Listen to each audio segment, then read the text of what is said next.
Ashok Gehlot media से रूबरू हो रहे हैं, क्या कुछ कह रहे हैं सुनिए। अपने प्राण त्याग दिए, शहीद हो गए देश के लिए, उनको देश कभी भूल नहीं सकता। एक महान नेता थे जिसने पाकिस्तान के 2 टुकड़े कर दिए, भूगोल बदल दिया उपमहाद्वीप का और बांग्लादेश का निर्माण कर दिया। एक ऐसा इतिहास जब 90,000 से अधिक सैनिकों को, कर्नल जनरल को सरेंडर करवा के हिंदुस्तान में लाना, दुनिया के इतिहास में कभी ऐसा संभव नहीं हुआ। लगभग 1 लाख लोगों को आप अरेस्ट करके सरेंडर करके ले आओ आप इंडिया में, वो भी एक अलग माहौल था। मुझे तो सौभाग्य मिला कि मैं उस वक्त में गया था बांग्लादेश बॉर्डर पर, वहाँ पे शरणार्थी 1 करोड़ आ गए थे इंडिया में, तो उनकी सेवा करने का हमें भी अवसर मिला था बचपन में, इसलिए मैं तो ज़्यादा भावनात्मक रूप से जुड़ा हुआ हूँ। तो इंदिरा जी ने जो काम किए, गरीबी हटाओ की बात भी करी, सब कुछ देश के गरीबों की मसीहा के रूप में पहचान बनाई। वो आज हमारे बीच में नहीं है, पर आज भी आवश्यकता नई पीढ़ी को, जिनको ये जो सत्ता में बैठे हुए लोग हैं, जिनका कोई यकीन नहीं है लोकतंत्र में, ये जिस प्रकार से शासन कर रहे हैं, देश की दिशा में जा रहा है, कोई नहीं जानता। ध्रुवीकरण करके जाति के नाम पे, धर्म के नाम पे राजनीति करोगे तो आप चुनाव जीत सकते हो, परंतु देश को एक अखंड रखने के लिए आपकी भूमिका जो है वो हमेशा क्वेश्चन मार्क रहेगी। आपकी ड्यूटी है कि आप संविधान में जो लिखा हुआ है, संविधान की मूल भावनाओं को साथ लेकर के फिर शासन करें, तो फिर कभी आप ध्रुवीकरण की बात नहीं कर सकते। इसलिए इस मौके पर हम लोग सब इकट्ठे हुए यहाँ पर, आज भी लोगों में जज्बा है उनके नाम के प्रति।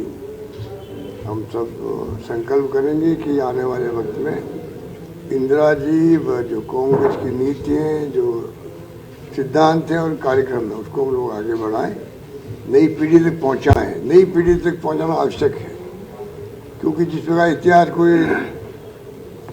कमज़ोर करना चाहते हैं, तोड़ रहे मरोड़ रहे हैं बीजेपी वाले, ये खतरनाक खेल है। नई पीढ़ी को मालूम पड़ना चाहिए कि हमारा सुनहरा इतिहास जो फ्रीडम मूवमेंट में त्याग का बलिदान कर रहा था, उसको हम लोग आधार बना के देश की सेवा करने में संकल्प करें, ये हमारी भावना होनी चाहिए। सर, कल बीजेपी को लेकर लगातार सवाल उठा रहे थे, SIR को लेकर। कल जो जयपुर का जो वीडियो सामने आया है, जिसमें लोग साफ तौर पर महिला BLO से कह रहे हैं कि आप हमारे घर नहीं आई हैं, आप नाम काट रही हैं, मार्किंग की जा रही है एक विशेष तबके के लोगों के नाम के आगे, परिवार के आगे, उस पर क्या कहना? देखिए, ये तो एक बहुत बड़ा इश्यू बना हुआ है और सबसे ज़्यादा इसमें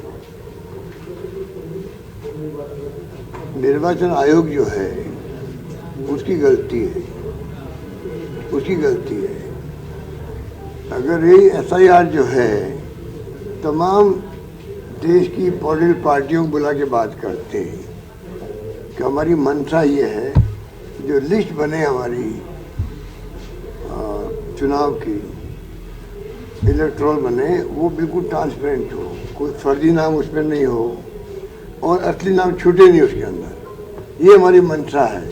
अगर ये मंशा वास्तव में होती है उनकी, तो फिर वो सबको विश्वास में लेते हैं। बिना विश्वास में लिए हुए जब राहुल गांधी जी ने कहा भाई ये हमारे पास रिपोर्ट आई है कि 1,250,000 वोट फर्जी जुड़ गए हैं, तब से शुरुआत हुई है।